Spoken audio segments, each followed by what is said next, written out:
I don't think it would be wrong to claim the franchise's visual identity has remained consistent as far as character designs go. Fire Emblem's general setting is heavily inspired by medieval fantasy, which is always reflected in how everyone's dressed.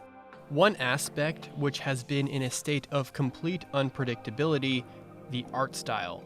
And I say this because unlike other Nintendo franchises, Fire Emblem has historically had many illustrators on board, each with their own unique take on the same idea. So if anyone watching this video became a Fire Emblem fan thanks to Three Houses, and is shocked or surprised over how colorful and striking Fire Emblem Engage's characters are, then let me tell you that this is just par for the course for the most part. Today's video is a history lesson on every lead artist from Dark Dragon and the Sword of Light to Engage, who these artists are, what they've done in the past, and what they're doing in Fire Emblem now, and if possible, why they were hired for Fire Emblem in the first place. But before we start, a message from my Patreon. If you want access to behind the scenes videos, gaming sessions, community Q&As, or just be a part of a small community that's been around for years, please check out my Patreon. You can support me and the channel for as little as $4 a month.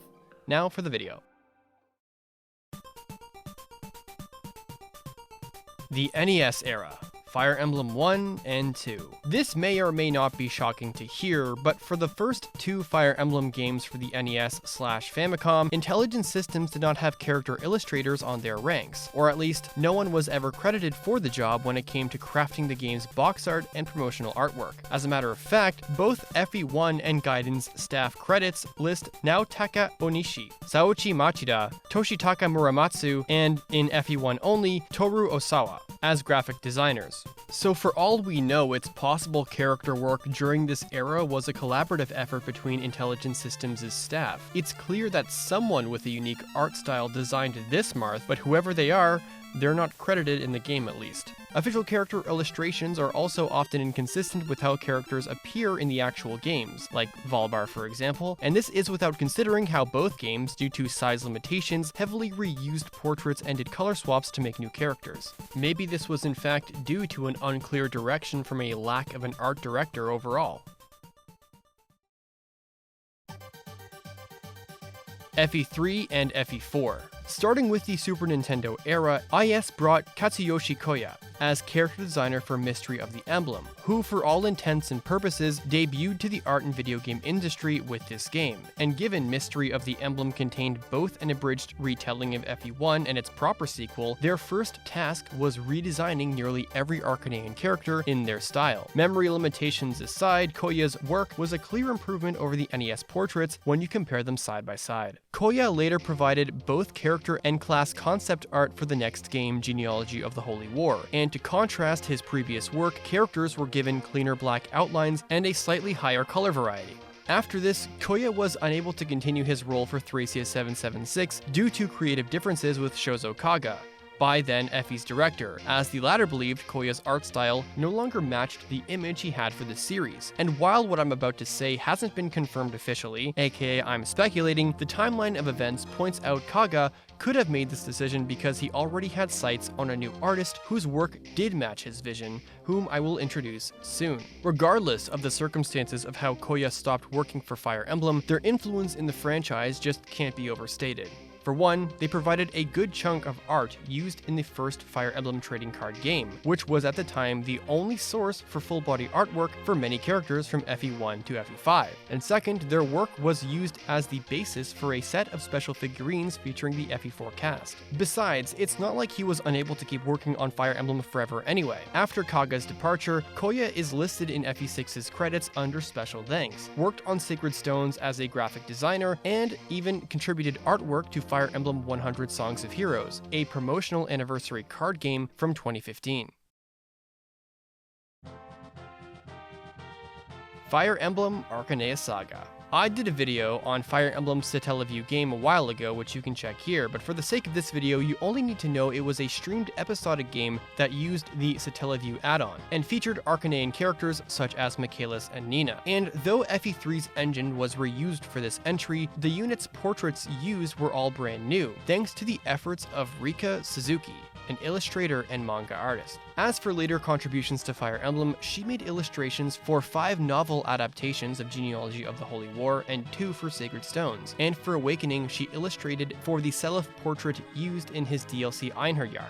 And lastly, she has drawn 5 heroes in Fire Emblem Heroes so far.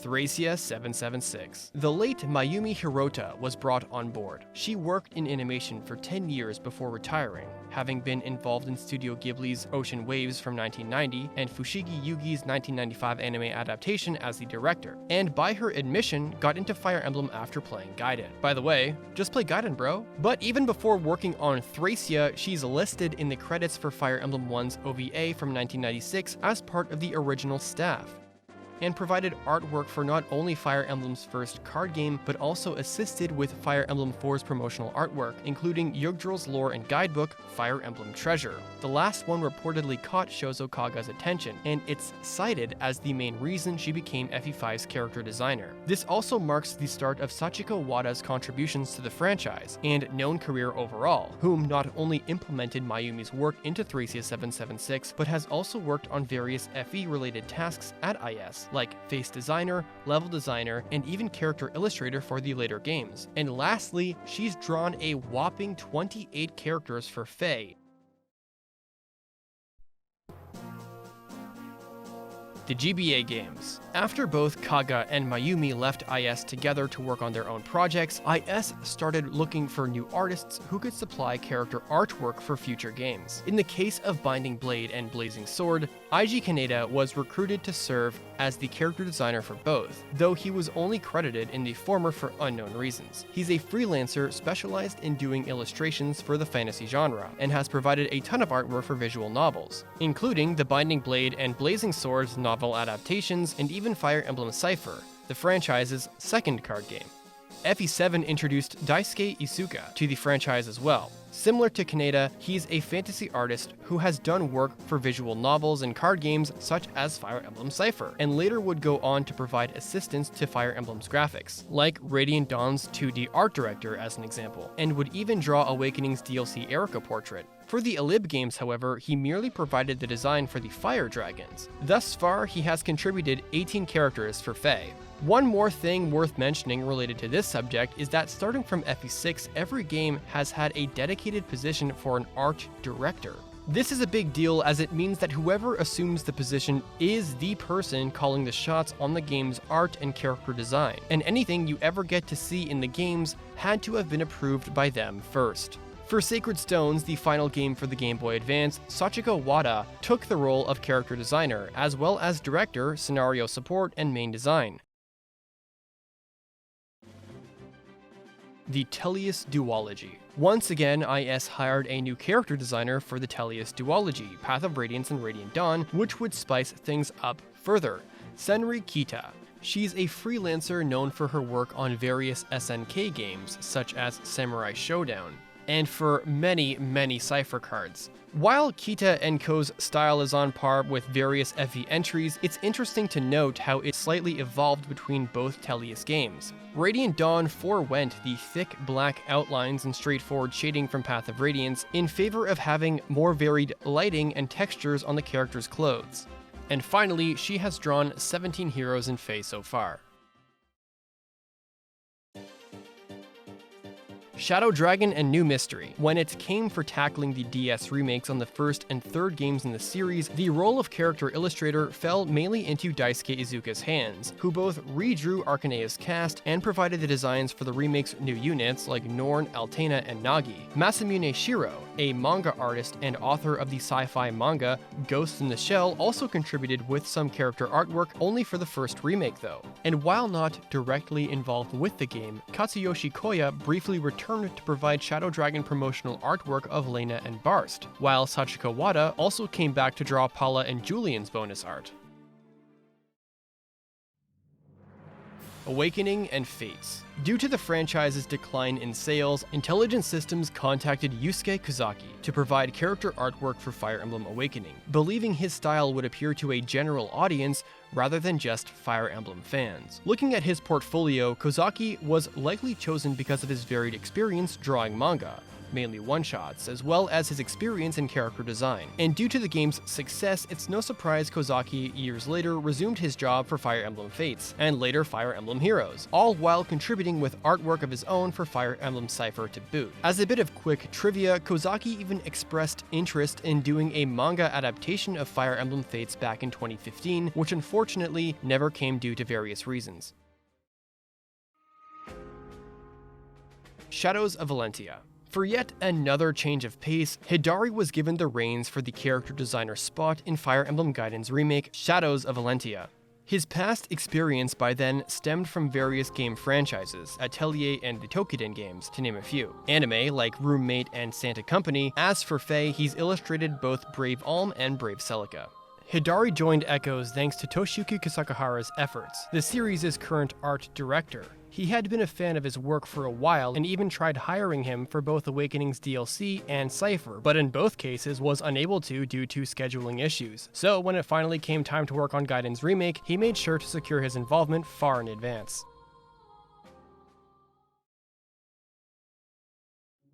Three Houses. Now, when it came to finding the right character illustrator for Three Houses, and by association Three Hopes later on, Intelligent Systems reached out to Tanatsu Kurahana, a freelancer whose previous work had to do with video game visual novels, and she overall specializes in drawing handsome and pretty characters. We know Tanatsu was the go-to choice for the Fodlan games because according to Kasakihara, the team sought out to depict a glamorous, aristocratic society, and given the social/dating features present in this iteration of Fire Emblem, as well as how most of Fodlan's playable cast are nobles, they believed Tanatsu would be a good fit for the game. As for later contributions to Fire Emblem, Tanatsu went to make a few cards for Fire Emblem Cypher, was the concept artist for Female Violet's Good Smile figurine, and even created full-body illustrations for Three Houses' spirits that appear in Smash Bros. Ultimate's DLC. Interestingly, she only did artwork for one character in Fire Emblem Heroes so far, Legendary Dimitri.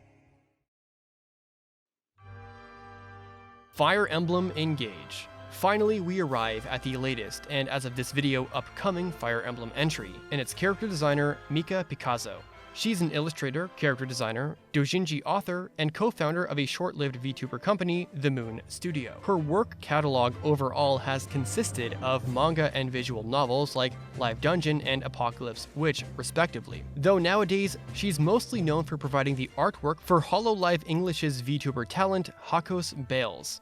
Don't even know if I'm pronouncing that right. Evidently, Picasso's designs commonly feature a huge color spectrum and are full of liveliness, and because of that, I would wager that's why IS sought out Picasso's talent in the first place, given how gorgeous Fire Emblem Engage is shaping up to be so far.